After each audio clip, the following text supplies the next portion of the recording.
Well, hello once again. Here I am with another locomotive off eBay.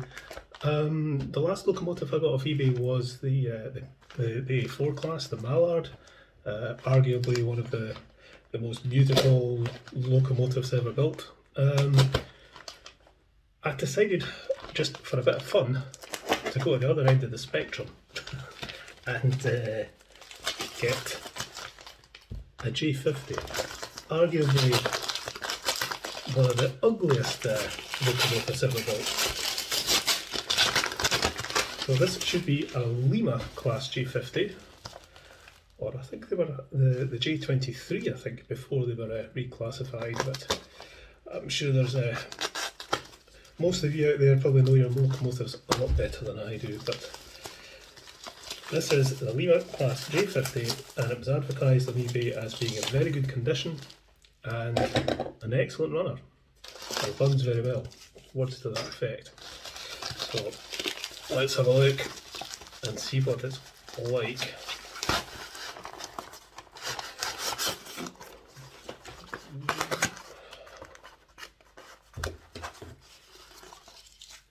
And there you are.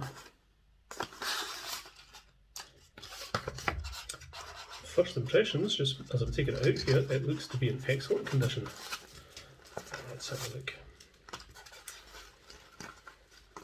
If possible, I would like to try and get non-runners off eBay, but it's not always possible to get a locomotive you want. Right, okay, so there we are. It said it's British Railways black livery. This also comes in the LNER apple green livery. But this actually looks really nice. So this has got a little Ringfield motor in it, and I'm quite familiar with the Lima Ringfield, so that shouldn't present any problems. So yeah, that actually does look to be in very, very good condition. I actually really like the J50. It is a bit of an ugly beast, but I like it, and it's you know, it's the only tank engine that does look a little bit like an actual tank. So let's go and stick this on the layout and see if it makes any noise, if it moves. And we'll take it from there. Okay, let's just pop this on here and turn the dial slowly and see what happens. It's making a noise. Well, it goes.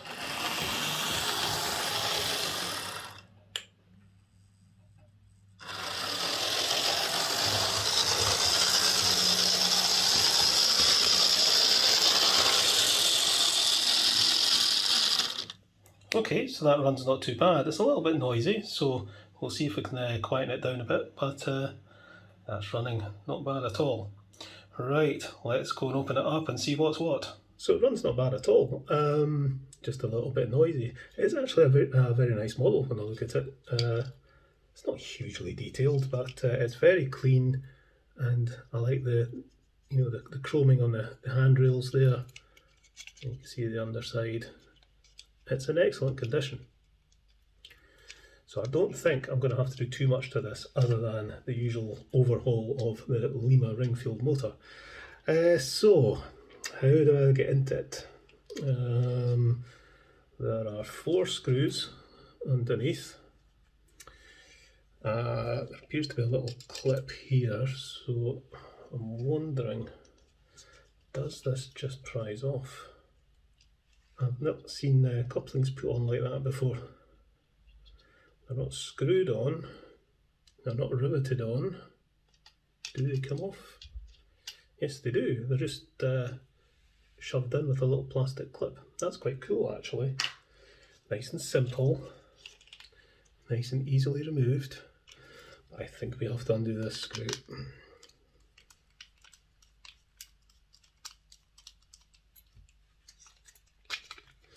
There we go. Oh, blimey. So, put the body shell on the side. And there we are. This is quite interesting. It's a great big weight on here. It's not a bad thing, but I do think it's a contributing factor to them not pulling away very smoothly. I'm not sure this thing has to be quite as heavy as this, but anyway, we'll go with it. 2 gears there and there, all looking very, very dry. So we'll get that well lubricated. Right, okay, I just want to see which wheels are picking up. So they do, but these ones don't. So the fact that this only picks up from these 4 wheels is going to be an issue. As you know, the kids so easily have had pickups there. So I'm trying to see where that. Let's remove this weight. That's what we'll do. Get this out of the road. Right, I see what's going on. There's another pickup in here. So there's this pickup here, you can see, and then there's another pickup touching the axles in here. So that's the negative pickup. So this could be very tricky to get any kind of pickup from these 2 wheels, but I'll have a think about it because it'll run so much better if I can get all 6 wheels to pick up current. Right, let's get into this little motor. So we shall remove this clip first of all.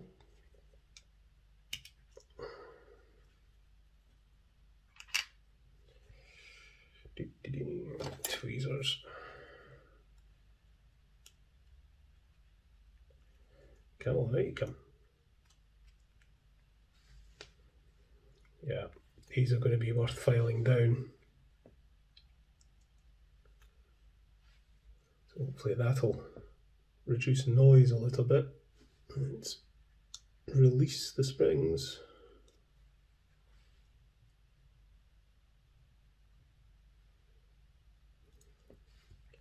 And will the brushes fall out? Yes, they do. That's all good. And the brushes are in excellent condition. I don't think this locomotive has been used very much.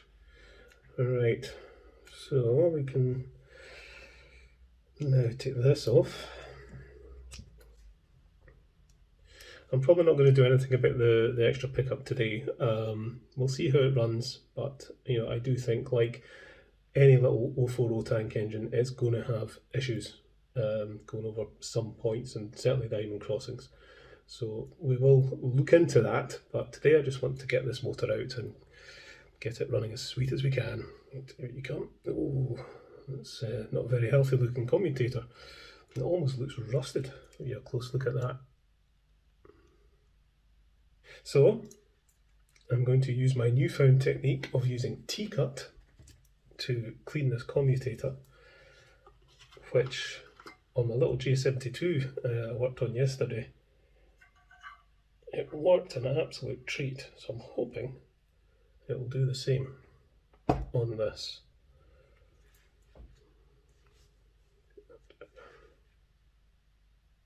Just tap it on.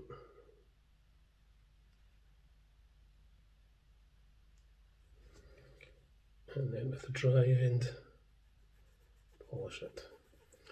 And it is certainly cleaning it really well. There's the commutator, nice and clean. That's what T-cut does. T-cut and a cotton bud. So we should put a spot of oil in here. I'll put a wee bit of oil in the axle there. I might as well just do the rods. Right, and then we can pop this back on.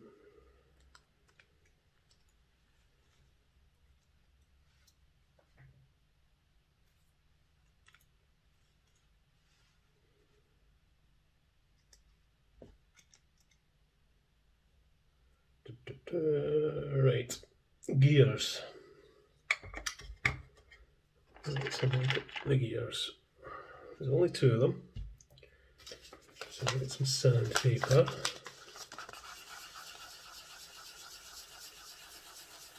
We shall file these little bits of moulding down.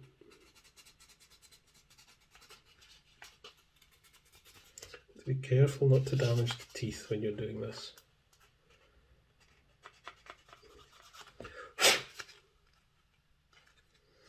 Okay, and this little guy.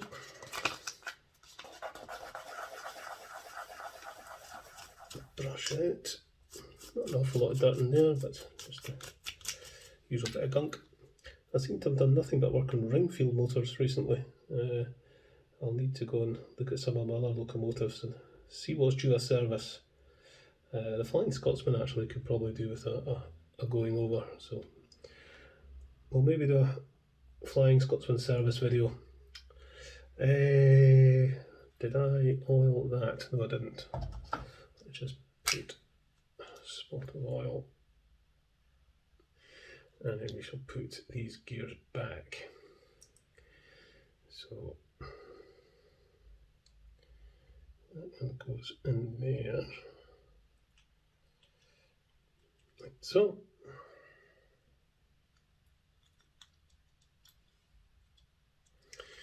And put the clip in. Someone did mention in one of my videos actually about these clips and suggested filing down the little hole here where the clip holds a little pinion in the middle of the gear. So it's actually not a bad idea. So I'm going to take a metal file because it is a bit rough. Yeah, don't know how much difference that will make, but no harm in doing it. And we shall put some grease just where that's going to rest anyway, so maybe not quite as much as that.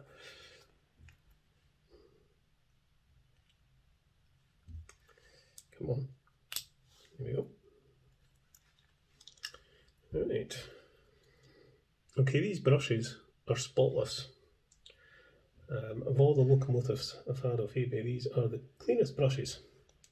So I really don't think this locomotive has had an awful lot of use. I'll get this bent down and in. Now, a wee tip here with these things is to put a screwdriver underneath and pull it up and get a bend on the clip, and then you'll get good pressure on the brush. This is where fingernails are quite handy. Hold down the spring, push that down, hold it there, and then get a screwdriver underneath and lift the screwdriver up just to put a little bit of a bend on, and you get a really nice fit. So, stick a battery in this. Let's just get this back together and onto the track and see if that service has made any difference to the running. So pop this on and pop the couplings on.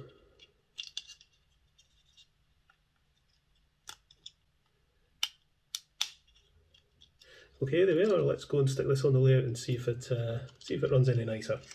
Okay, let's turn the power on slowly.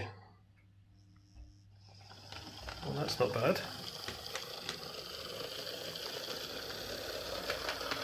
Yeah, that's running a bit smoother.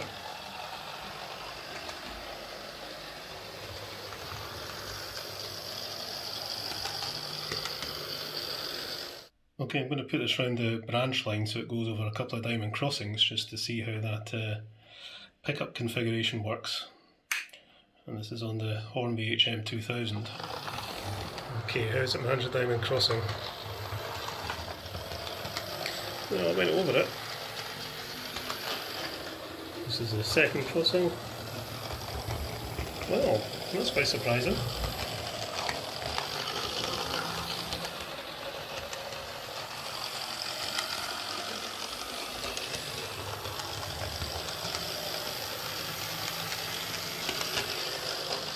So there's my Lima Class J50 running very nicely. Quite surprised how well that goes over the diamond crossings. A little bit hesitant on a couple of points, but I can fit extra pickups if I really need to, so I might look at that at some point, but it's running very well. And the usual gear treatment on the Lima Ringfield has done the trick. It's running a little bit quieter than it was. So there we go, that's another locomotive added to the collection. Right, okay folks, catch you later.